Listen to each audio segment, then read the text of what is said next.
What is up, everybody? This is Lyle, No Hippie Trucking and Transportation. I am coming at you from the Quick Trip in Lebanon, Tennessee, I-40 exit 239, right across the street from the Uncle Pete's truck stop over there. There's a Pilot that's a couple exits down, but you know I'm all about this off-brand truck stop stuff. So anyway, if you're ever in the area, nice place, variety, all that stuff in the Quick Trip, so highly recommend it. I was watching a video early today by Twisted Big D. He is a driver trainer at Prime, doing a little more training than driving. So him talking about driving at nights, I kind of got a little chuckle when I saw that one. But he did put out some good information.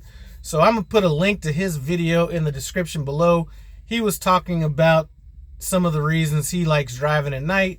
And I'm going to add three different things, three advantages to driving at night that he didn't bring up in his video. So let's get on to that. All right, so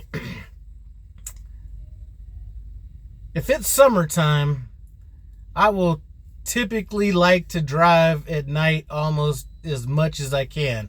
When the weather starts changing in winter, sometimes I'll flip that schedule depending on what the weather's like. If it's actively snowing, I might flip it over to days, use a split log to do that. Or a lot of times what you'll see in especially like Missouri, Chicago area, stuff like that, is you'll actually see it raining when it's almost near that freezing point. That's something that doesn't happen in Denver. In the winter, it does not rain. It'll just snow. But you see a lot of times in that area where you'll get rain and it'll be right near that freezing point. A lot of times I'll try to flip to days on that as well. But here's reasons why I do like to drive at night that he did not mention. First of all, and probably the least of all these, is way stations. Not going to be coming across as many way stations that are actively monitored. So that's just a hassle that you don't have to deal with. And even if they're monitored, you're typically not going to get an inspection. Now, Arkansas seems to, I don't know what's going on with them lately, but Thanksgiving they had way stations open and stuff like that and inspecting people. So I don't know.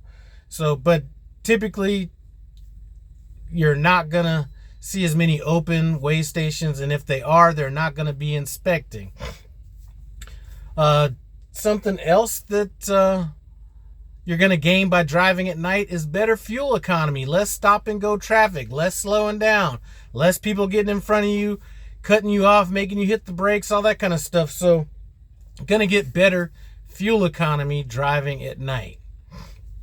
And the last of these three things I want to bring up is going to be hours of service. Anybody that knows me knows that I am all about them hours of service.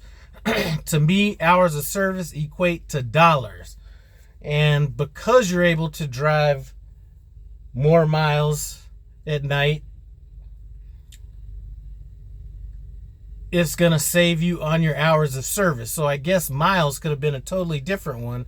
But you're going to be able to get more miles, and that's going to save you on your hours of service, especially if you're one of these people that's like, I drive 58 miles an hour, and I only drive 8.5 hours a day. Well, if you're only going to drive 8.5 hours a day, and you're only going to go 58 miles an hour, nighttime is the best time to maximize that light work.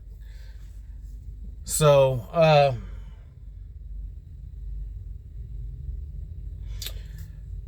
now, on another topic that kind of relates to this, kind of doesn't, but since we're talking about fuel economy, I had somebody that just bought, well, they didn't buy, they just leased a Peterbilt, and they were used to drive, they're all about the fuel economy. They were driving 58 miles an hour in their Freightliner. They said doing it in a Peterbilt is just not getting as good a fuel economy.